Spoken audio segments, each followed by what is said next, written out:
Hello, hello. Welcome to another episode of Tech Corner with the wonderful Boris and the mediocre Matt. Wonderful match. Mediocre Boris. Come on. Well, you know what? Why don't you guys vote and give us a comment, some comment love, and we'll see who is actually the wonderful one. All right. Today on Access Tech Corner, we're going to talk about tech and the environment, because obviously it does have an effect on things for better or for worse. So let's dive right into it. So the first thing that I want to get started on is how tech actually kind of protects the environment. So we know like extinction and stuff like that is quite a problem. So this is actually kind of interesting. There's actually a way that you can that people are actually turning rhinos into almost cyborgs, where they're attaching a collar to them. And this collar has GPS, heart rate, and actually cameras. And so what this is doing is preventing poaching. So it's constantly letting whoever's monitoring it know where they are and if they're in danger so that they could react to that. So it's actually really cool. On top of that, which is probably something we should talk about in another episode, but another anti-poaching group uses drones to monitor where animals live in their habitats so that they could stay on top of if any poachers are coming or if there's anything going wrong in like the area, maybe there's fires, anything like that. So that's like a very interesting use of drones, I think, which is definitely an emerging technology.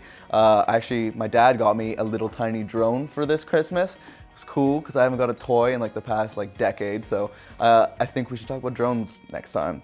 And then the last thing I wanted to talk about how tech protects is a group of people have actually developed a sensor that they're putting into oceans, which is monitoring pH levels. So this is a great way that tech is helping, save ecosystems and making sure that we preserve our wildlife. And it's actually a really great thing because tech influences our lives. It's actually influencing our world in a lot of great ways too, and I think that deserves some credit.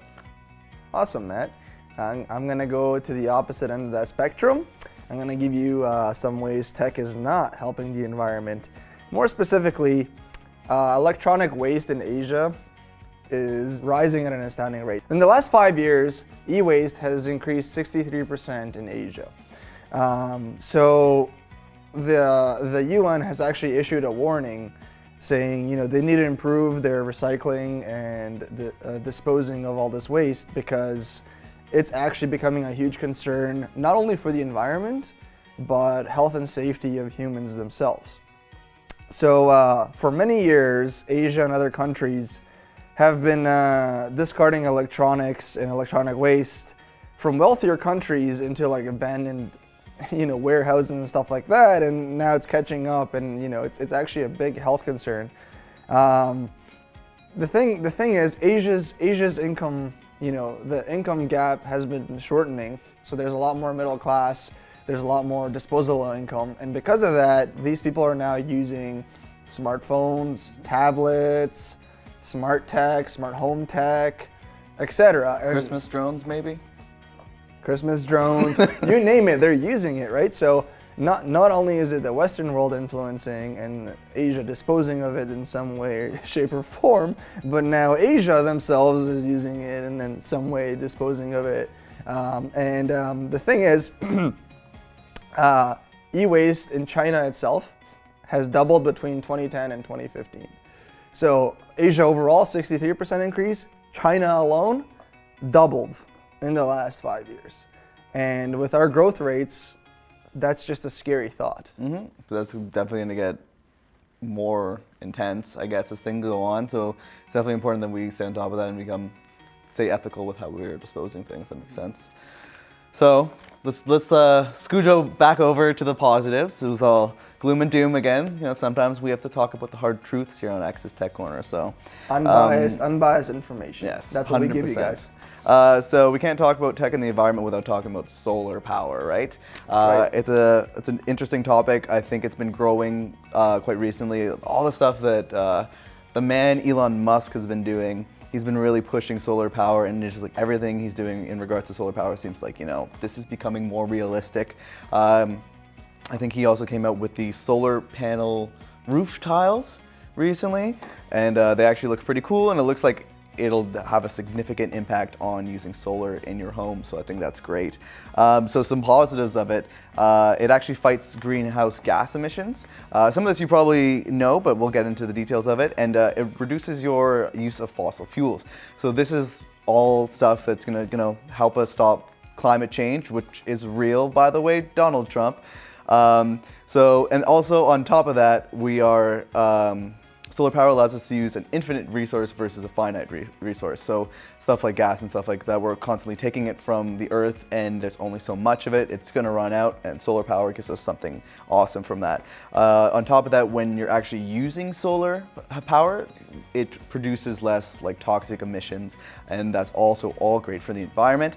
However, you may not know this, I didn't know this, Boris knew this, and now Boris is going to teach you about this. There are some actually very interesting negatives to solar power. I think we all know now that Boris knows. Okay? So listen to Boris on this one. Going back to bad cop for a second, usually I'm good cop. I don't know why this is reversed. I'm being a nice guy today. Basically, the negatives of solar power, and pretty much nobody talks about this, is to actually produce solar panels takes a lot of energy. So to produce solar panels, you use more greenhouse emission gases than you would some other things, right? So for it to be beneficial for the environment, the solar panels actually have to work out long term in providing a lot more clean energy to negate the fact that they're producing greenhouse emissions while they're being built.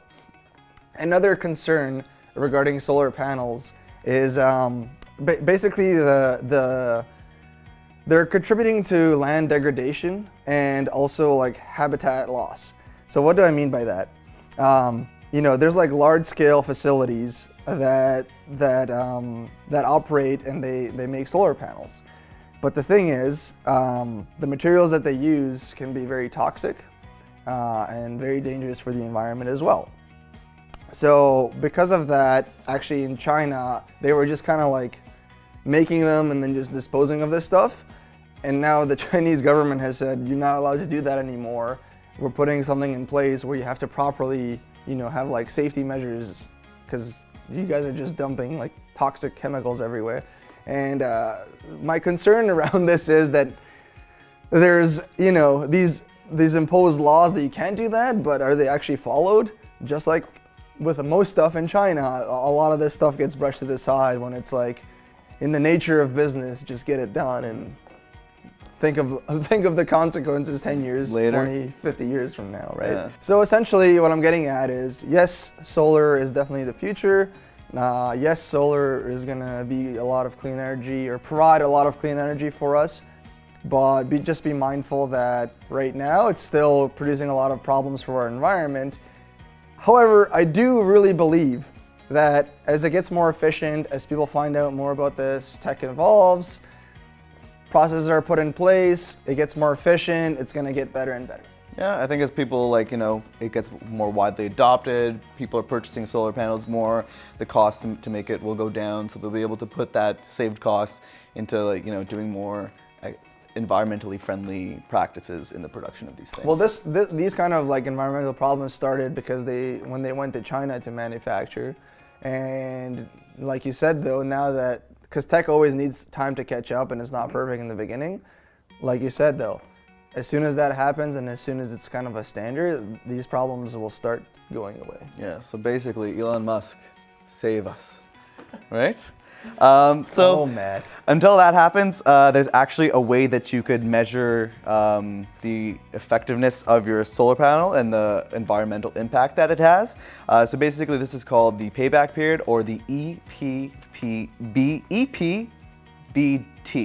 We'll write that out because a lot of those letters sounded the same. So basically what this does is it tells you how long it takes your clean solar power that you're producing when you're actually using whatever products you're using, a car or whatever, to pay back the energy that was used to actually produce the solar cells in your product. So the calculation is basically based on the productivity of the solar panels you're using. So how much light you're getting, how efficiently it turns that sunlight into energy. And it's measured against how the panels were produced. So where they were produced, what company made them, this all kind of affects it. A big part of it is where it was produced. So say if it was produced somewhere very far away from you, a lot of energy is used, harmful energy is used in actually transporting it to you. So like the stuff like that that I don't think a lot of people think of, and it actually does have an impact on the environment, and you do need to pay that back with your use of the solar panels. And then that's pretty much explains it, other than that, the transportation and how it was produced, what kind of cell it is, and who was manufacturing it. All right, guys, that wraps up the environmental tech video today. Make sure to subscribe right down below, and also make sure to go to our Facebook page down below, where we produce micro content for you the whole week before the big video comes out, so you don't miss out on any important information. Matt and Boris, peacing out. Thanks so much.